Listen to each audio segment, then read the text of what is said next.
Há muitas pessoas procurando o caminho de salvação. Não conseguem encontrar. Será que estão procurando de uma maneira certa? Jesus disse: conhecereis a verdade e a verdade vos libertará.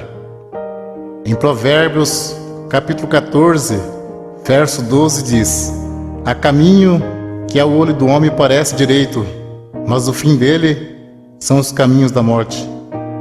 No Evangelho segundo Mateus, capítulo 15, verso 14 diz: se um cego guiar outro cego, ambos cairão na cova.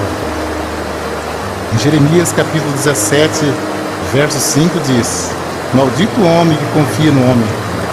Então tudo que for falado aqui, você pode conferir aí na sua Bíblia Sagrada, para que você possa entender o caminho da verdade.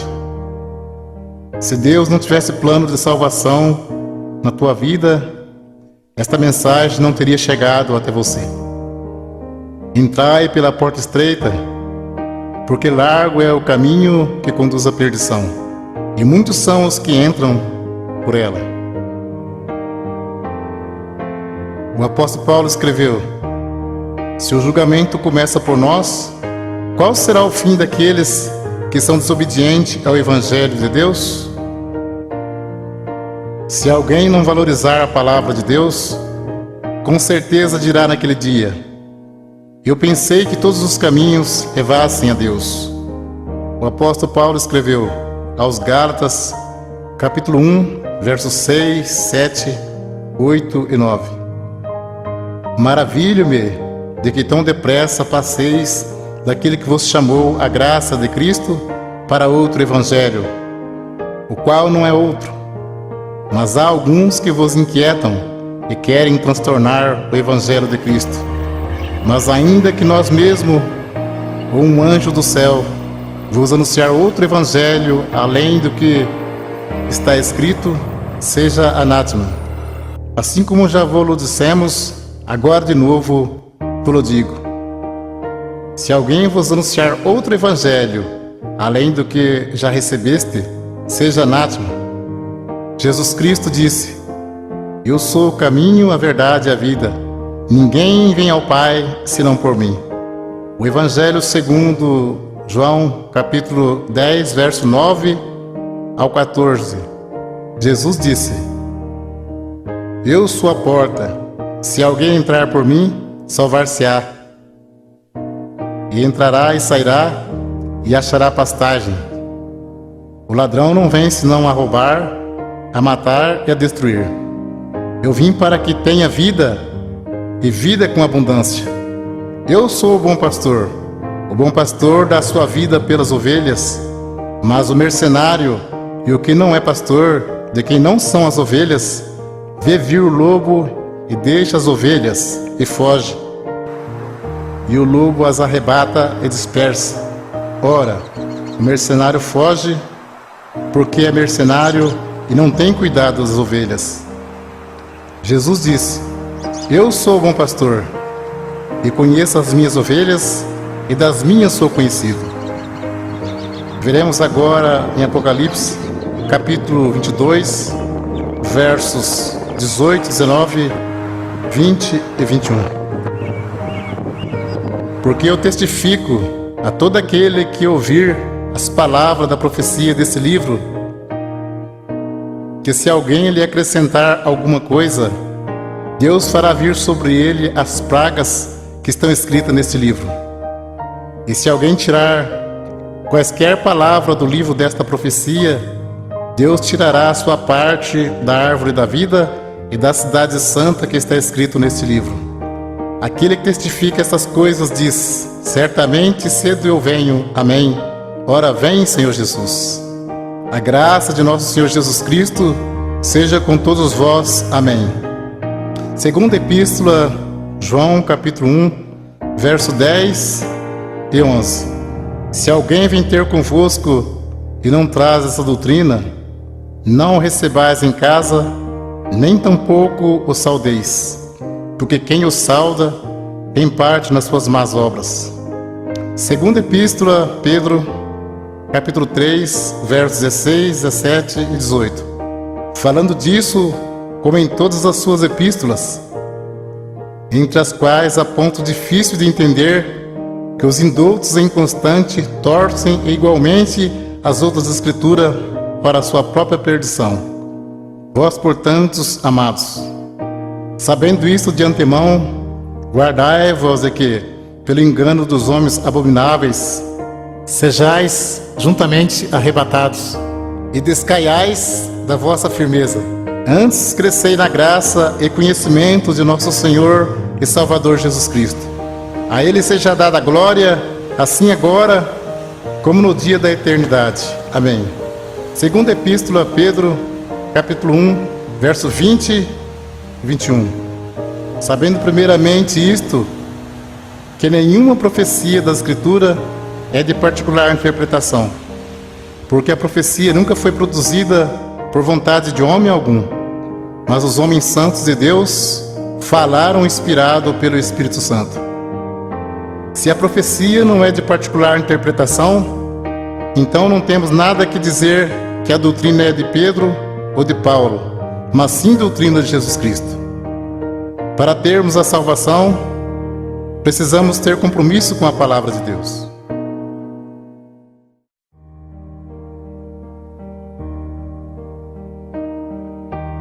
Vamos ver o batismo verdadeiro aos Efésios, capítulo 4, verso 4, 5, 6 e 7. Há um só corpo e um só Espírito, como também foste chamados em uma só esperança da vossa vocação. Um só Senhor, uma só fé, um só batismo, um só Deus e Pai de todos, o qual é sobre todos e para todos e em todos. Mas a graça foi dada a cada um de nós, segundo a medida do dom de Cristo. Batismo tem muitos, mas de acordo com a Bíblia, é só um. Vamos ver qual é o verdadeiro.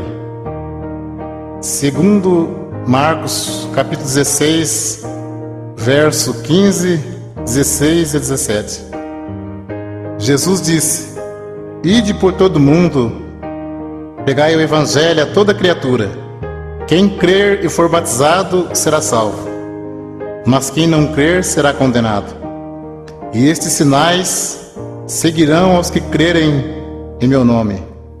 Expulsarão os demônios, falarão novas línguas, pegarão nas serpentes, e se beberem alguma coisa mortífera, não lhes fará dano algum. E porão as mãos sobre os enfermos e os curarão. Ora, o Senhor, depois de lhes ter falado, foi recebido no céu e assentou-se à direita de Deus. E eles, tendo partido, pregaram por todas as partes, cooperando com eles o Senhor e confirmando a palavra com sinais que se seguiram. Amém. Evangelho segundo João, capítulo 3, verso 3 ao 7. Jesus respondeu e disse-lhe: na verdade te digo, que aquele que não nascer de novo, não pode ver o reino de Deus. Disse-lhe Nicodemos: como pode um homem nascer sendo velho? Porventura pode tornar a entrar no ventre de sua mãe e nascer? Jesus respondeu: na verdade te digo, que aquele que não nascer da água e do Espírito, não pode entrar no reino de Deus. O que é nascido da carne é carne, e o que é nascido do Espírito é Espírito. Não te maravilhes de ter dito: necessário vos é nascer de novo. O novo nascimento e a regeneração só se recebe pela fé em Jesus Cristo, que pelo nosso pecado foi entregue e ressuscitou para nossa justificação. Vamos ler agora quais palavras faladas no batismo, de acordo com a palavra de Deus. Atos dos Apóstolos, capítulo 2, versos 37, 38 e 39. As primeiras conversões. E ouvindo eles isto, compungiram-se em seus corações E perguntaram a Pedro e aos demais apóstolos: que faremos, varões irmãos? E disse-lhe Pedro: arrependei-vos, e cada um de vós seja batizado em nome de Jesus Cristo para perdão dos pecados, e recebereis o dom do Espírito Santo. Aos Colossenses, capítulo 3, verso 17: e quando fizerdes por palavras ou por obras, fazei tudo em nome do Senhor Jesus, dando por ele graças a Deus Pai. Continua o assunto do batismo. Evangelho segundo Mateus, capítulo 28, versos 16, 17, 18, 19 e 20. E os 11 discípulos partiram para a Galiléia, para o monte que Jesus lhe tinha designado. E quando o viram, o adoraram, mas alguns duvidaram. Disse Jesus: portanto, ide, ensinai todas as nações, batizando-as em nome do Pai, do Filho e do Espírito Santo, ensinando a guardar todas as coisas que eu vos tenho mandado. E eis que estou convosco todos os dias, até a consumação dos séculos. Amém.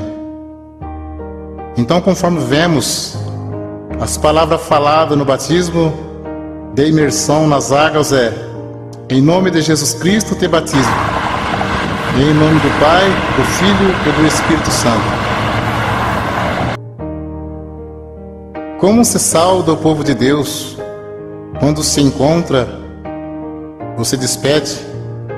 Aos Colossenses, capítulo 3, verso 15: e a paz de Deus, para a qual também foste chamados em um corpo, domine em vossos corações e sede agradecidos.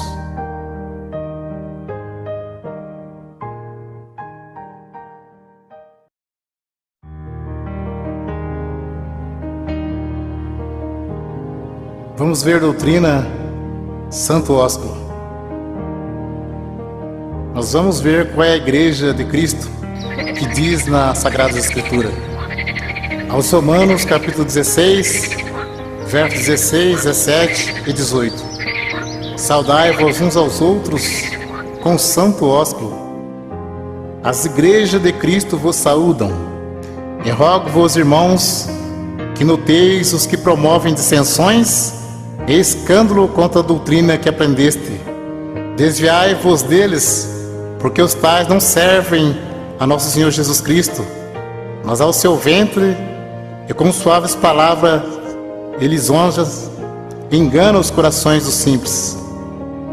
Também em primeira epístola a Pedro, capítulo 5, verso 14: saudai-vos uns aos outros com o ósculo de caridade. Paz seja com todos, vós que estáis em Cristo Jesus. Amém. Vamos ver agora a doutrina do véu. 1 aos Coríntios, capítulo 11: e louvo-vos, irmãos, porque em tudo vos lembrais de mim, e retende os preceitos como vou-lo entreguei. Mas quero que saibas que Cristo é a cabeça de todo varão, e o varão a cabeça da mulher, e Deus a cabeça de Cristo. Todo homem que ora ou profetiza, tendo a cabeça coberta, desonra sua própria cabeça, mas toda mulher que ora ou profetiza com a cabeça descoberta, desonra sua própria cabeça, porque é como se estivesse rapada. Portanto, se a mulher não se cobre com o véu, tosquie-se também. Mas se para a mulher é coisa indecente tosquiar-se ou rapar-se, que põe o véu. O varão, pois, não deve cobrir a cabeça, porque é a imagem e glória de Deus, mas a mulher é a glória do varão.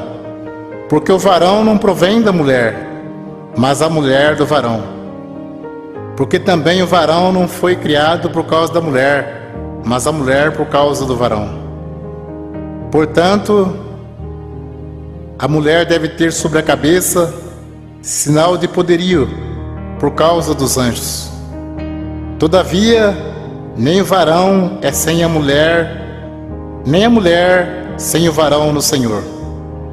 Porque como a mulher provém do varão, assim também o varão provém da mulher.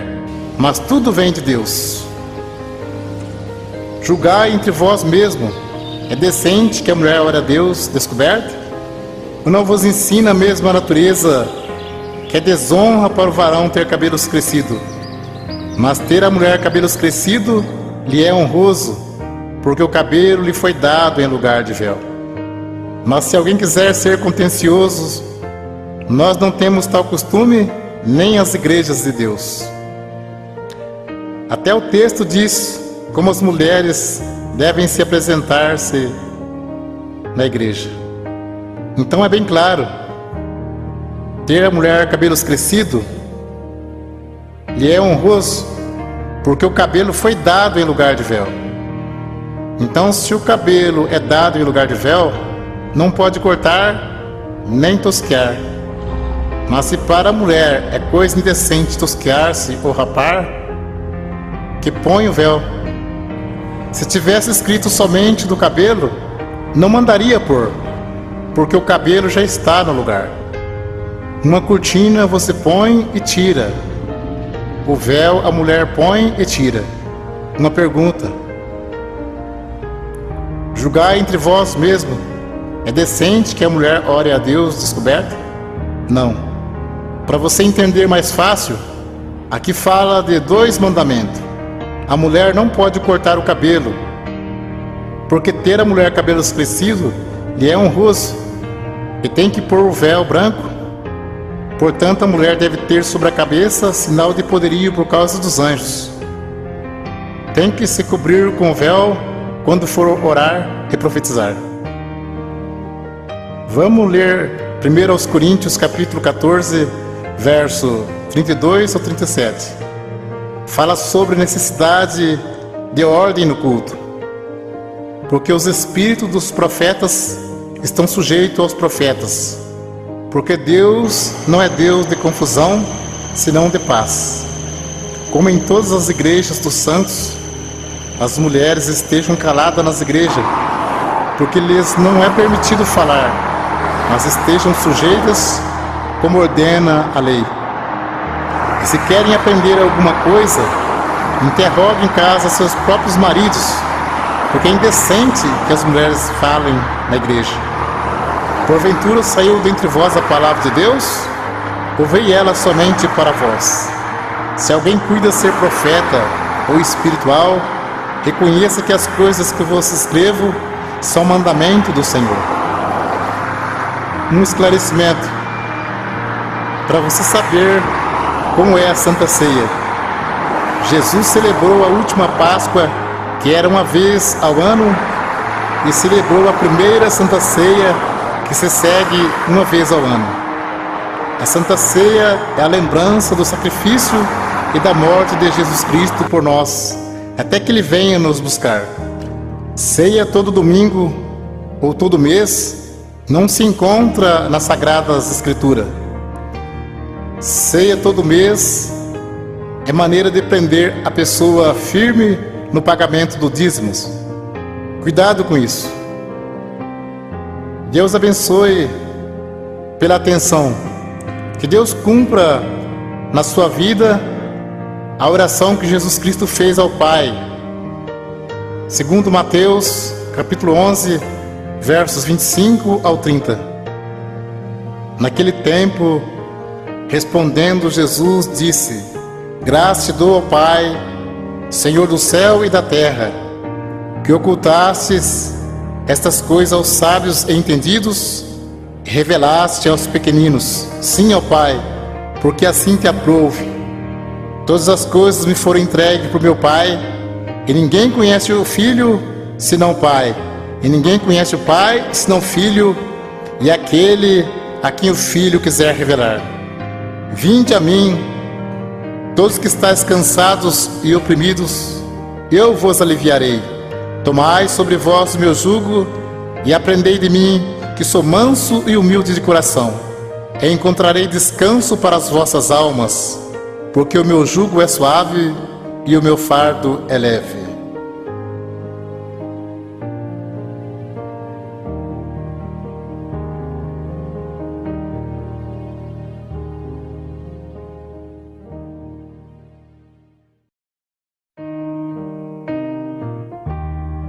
O assunto agora é sobre dízimos. Velho Testamento, Malaquias, capítulo 3, versos 8 e 10. Roubará o homem a Deus? Todavia vós me roubais e dizeis: em que te roubamos? Os dízimos e nas ofertas alçadas. Trazei todos os dízimos à casa do tesouro, para que haja mantimento na minha casa. E depois fazer prova de mim, diz o Senhor dos Exércitos, se eu não vos abrir as janelas do céu e não derramar sobre vós uma benção tal, que dela vos advenha a maior abastança. Alguém levava um animal perfeito, e o sacerdote negociava o animal perfeito e sacrificava um animal imperfeito no lugar. Nisso que eles estavam roubando a Deus.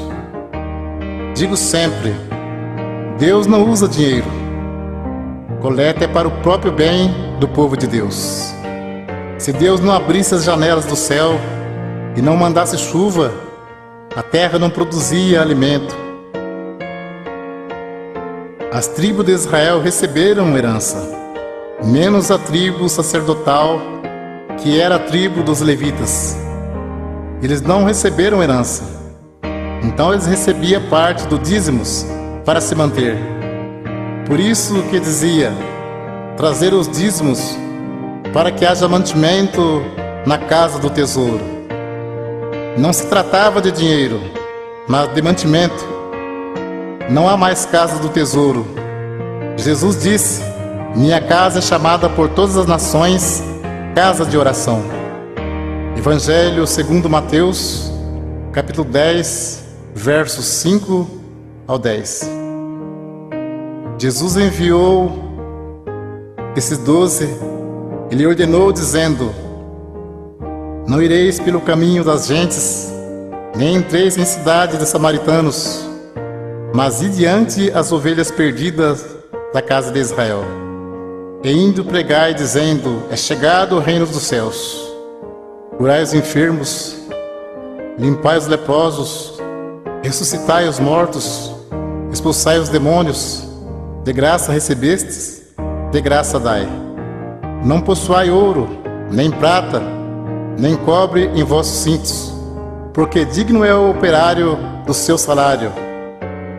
Nem alforje para o caminho, nem duas túnicas, nem alparcas, nem bordão, porque digno é o operário do seu alimento. Podemos cumprir com alegria a missão de anunciar o Evangelho da graça. Jesus já pagou a nossa salvação com o precioso sangue que ele derramou no duro madeiro da cruz. Enviando o apóstolo disse, de graça recebeste, de graça dai. Não precisa explorar ninguém. A parte material, Deus tudo provê na nossa vida. Jesus Cristo, sendo Filho de Deus, não poderia vir desfazendo a lei de Deus. Tanto é que ele foi circuncidado ao 8º dia, segundo o uso da lei. Foi levado ao templo para ser consagrado segundo o uso da lei. E cumpriu celebrando a última Páscoa. Então ele cumpriu a lei e trouxe a graça. A lei e os profetas duraram até João. A graça e a verdade vieram por Jesus Cristo. Hebreus capítulo 7, versos 9, 18 e 19. E para assim dizer, por meio de Abraão até Levi, que recebe dízimos, pagou dízimos, porque o precedente mandamento é abrogado por causa da sua fraqueza e inutilidade. Pois a lei nenhuma coisa aperfeiçoou, e desta sorte é introduzida uma melhor esperança, pelo qual chegamos a Deus. Hebreus capítulo 7, versos 12, 13 e 14. Porque mudando-se o sacerdócio, necessariamente se faz também mudança da lei. Porque aquele de quem essas coisas se dizem, pertence a outra tribo, da qual ninguém serviu ao altar, visto ser manifesto que nosso Senhor procedeu de Judá, e concernente a esta tribo, nunca Moisés falou de sacerdócio, porque dele assim se testifica: tu és sacerdote eterno, segundo a ordem de Melquisedeque. Jesus procedeu da tribo de Judá, e não da tribo de Levi, que era a tribo dos sacerdotes. Então, se muitos espertalhões pregam que tem que pagar dízimo hoje, por que eles não se preocupam em cumprir mais algum mandamento da lei? Porque o assunto deles é só dinheiro. Procura enganar, sendo que dízimos era para que houvesse mantimento na casa do tesouro. Muitos querem tirar proveito para ganhar dinheiro, dizendo: digno é o obreiro do seu salário. Mas isto é mesmo que dizer: digno é o obreiro do seu alimento. O apóstolo Paulo disse em Atos capítulo 20, versos 33 a 36: de ninguém cobicei a prata, nem o ouro, nem o vestido. Vós mesmos sabeis que para o que me era necessário a mim e aos que estão comigo, essas mãos me serviram. Tenho-vos mostrado em tudo que, trabalhando assim, é necessário auxiliar os enfermos e recordar as palavras do Senhor Jesus, que disse: mais bem-aventurado coisa é dar do que receber. E havendo dito isto, pôs-se de joelhos e orou com todos eles. Mas o assunto viver do Evangelho era alimento, e não receber dízimos. Para você entender mais fácil, os apóstolos poderiam viajar em missão e ficar na casa de alguém não crente e ali se alimentar por alguns dias.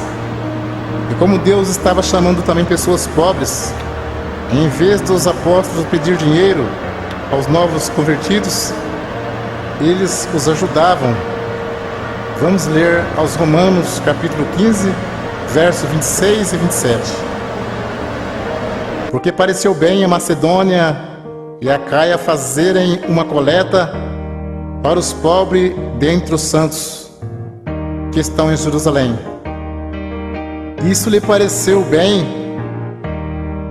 como devedores que são para com eles, porque se os gentios foram participantes dos bens espirituais, devem também ministrar os temporais. Confira esse assunto com atenção. Paulo disse em 1 Coríntios, capítulo 9, verso 12 ao 14 e 15 ao 18. Se outros participam deste poder sobre vós, por que não mais justamente nós? Mas nós não usamos desse direito, antes suportamos tudo para não pormos impedimento algum ao Evangelho de Cristo. Não sabeis vós que os que administram o que é sagrado comem do que é do templo, e que os que de contínuo estão junto ao altar participam do altar? Assim ordenou também o Senhor aos que anunciam o Evangelho que vivam do Evangelho. Mas eu de nenhuma destas coisas usei, e não escrevi isso para que assim se faça comigo, porque melhor me fora morrer do que alguém fazer vã esta minha glória. Porque se anuncio o Evangelho, não tenho do que me gloriar, pois me é imposta esta obrigação. E ai de mim se não anunciar o Evangelho. E por isso, se eu faço de boa mente, terei prêmio. Mas se de má vontade, apenas uma dispensação me é confiada. Logo, que prêmio tenho que, evangelizando, proponha de graça o Evangelho de Jesus Cristo, para não abusar do meu poder no Evangelho. E Paulo disse: outras igrejas despojei, deixando de receber salário, para vos anunciar de graça o Evangelho de Jesus Cristo.